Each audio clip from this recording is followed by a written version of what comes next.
علیہ واصحابی کا حمل کسی نئی پارٹی کا نام نہیں ہے، بلکہ مسلک دیوبند وہی مسلک ہے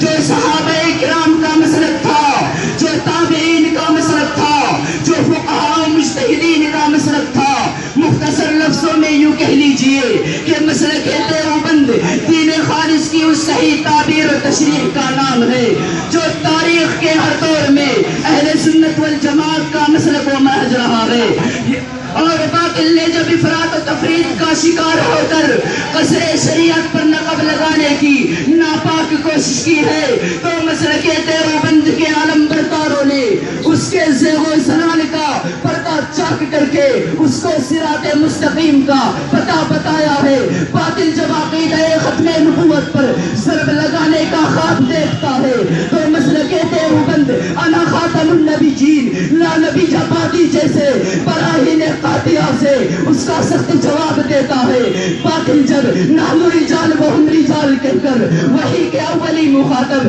صحابہ کی شان میں تنقیص کی جرات کرتا ہے تو مسلک دیوبند اس کی بھی گمراہیوں کو تشدہ زبان کر کے صحابہ کے اعلیٰ وعرفہ مقام پر ایمان لانے کا درس دیتا ہے۔ باطل جب تقلید ائمہ کو حرام قرار دے کر امت میں انتشار و افتراق کا بیج بونا چاہتا ہے تو مسلک دیوبند فاسألوا اہل الذکر وغیرہ بے شمار قرآنی آیتوں اور آثار صحابہ کے ذریعے تقلید ائمہ کی حقانیت کو ثابت کرتا ہے۔ اور نوجوانوں یاد رکھو، اگر آج بھی باطل حق کو چیلنج کر رہا ہے تو ہمارے یہ اکابرین سرفروشانہ عزم لے کر میدان عمل میں موجود ہے اور نعرہ وہی ہے کہ ہم کو مٹا سکے یہ زمانے میں دم نہیں، ہم کو مٹا سکے یہ زمانے میں دم نہیں، زمانہ تو ہم سے ہے زمانے سے ہم نہیں۔ یقین مانیے اگر اللہ نے انہیں پر وقت خبردار نہ کیا ہوتا،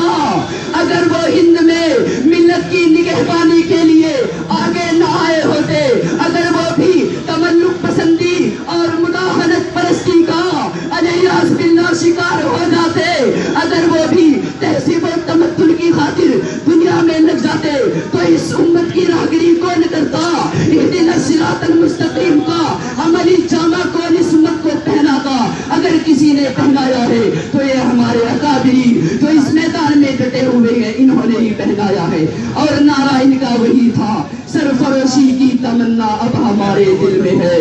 سرفروشی کی تمنا اب ہمارے دل میں ہے، دیکھنا ہے زور کتنا بازوئے قاتل میں ہے۔ وآخر دعوانا الحمدللہ۔